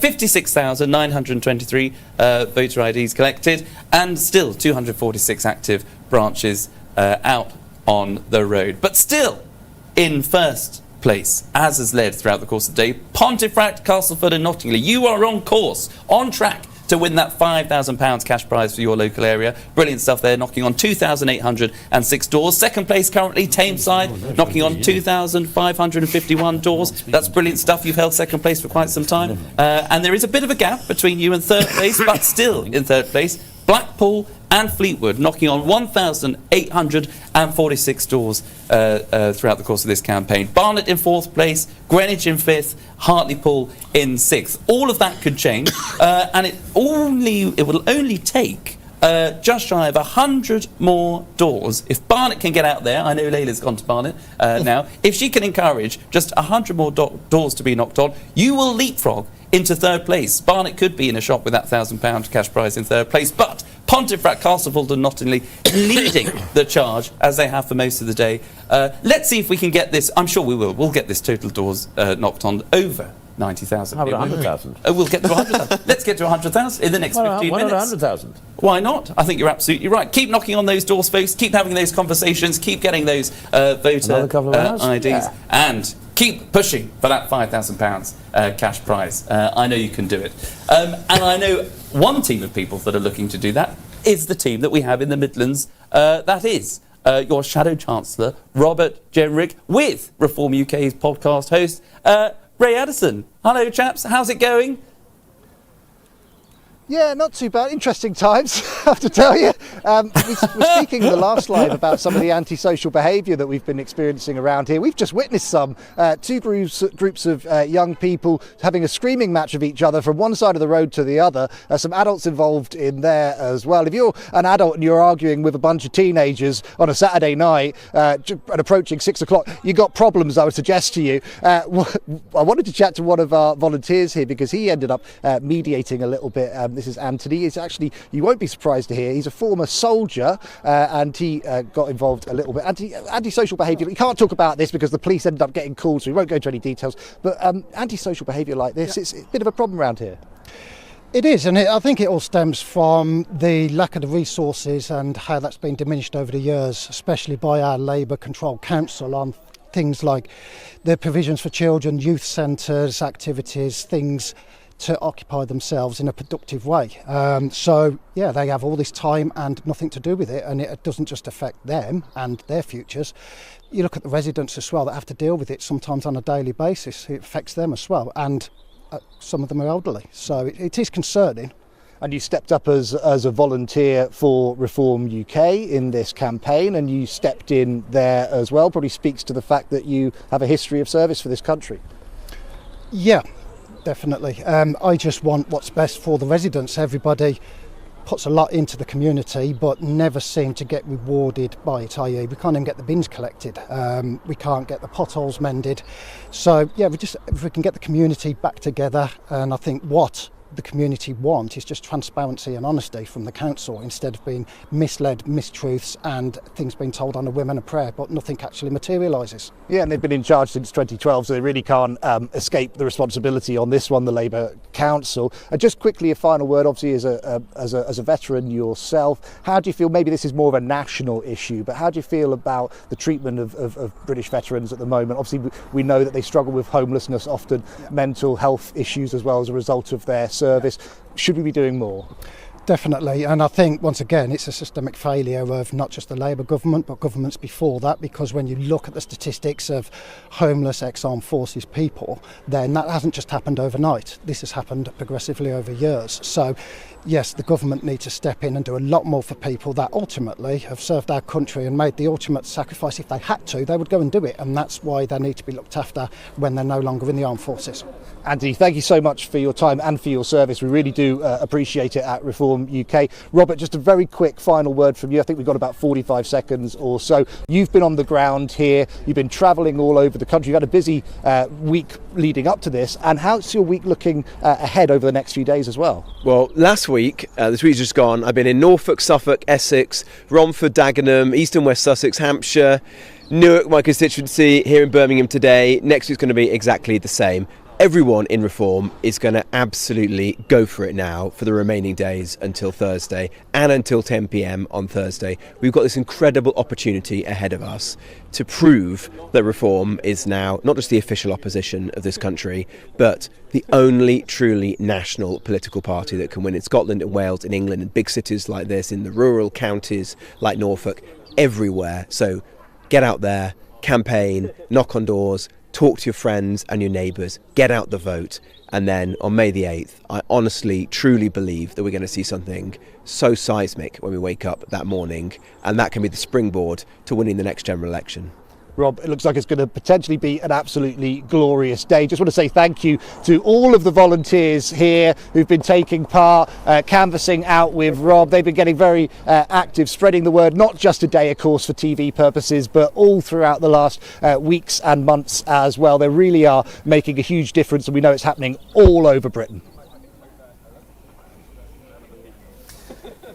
Rob, Ray, great stuff there on the ground, and best of luck to all your activists for what you're going on to do for the rest of the day. And great interview, by the way, with that veteran. It does absolutely make my blood boil where we don't protect our veterans enough. People that put on that uniform that end up, as you say, sleeping rough, when we seemingly have lots of people come into the country and get put up in hotels and get all the accommodation and dentist trips and all their health bills paid for. It incenses us all. So thank you so much, Ray and Rob, and enjoy the rest of your day. Speaking of veterans, the end of February saw the start of the US-Iran war, and since then we've seen fuel prices rocket. The price of a litre of unleaded at the pumps rose from £1.37 in March to nearly £1.90 today. For diesel, in some garages, it's now over £2. Reform UK's Shadow Chancellor, who you just saw there, Robert Jenrick, joined Nigel at an independent filling station in Derbyshire to launch Reform Refuel, where for the day, one petrol station knocked 25p off a litre. Here's a reminder of how that went. Cheapest fuel in the country. Come on, roll up, roll up. When we're here in Derbyshire to send a very strong message to Rachel Reeves, this is the worst possible moment to be hiking fuel duty. We're going to fight it every step of the way. These taxes are put on by politicians who don't fill up their own cars or who ride bicycles in North London. A total lack of understanding, particularly for those that need their cars, their vans for work, from taxing the motorist, from taxing the commercial vehicle, through to being self-sufficient as much as we can in oil and gas. The idiotic policies started by the Conservatives are now being made even worse by Ed Miliband, are hurting ordinary people. This is just the beginning of the work that we're going to be doing in the weeks and months ahead. Reform is on your side, and a Reform government is going to bring down your bills.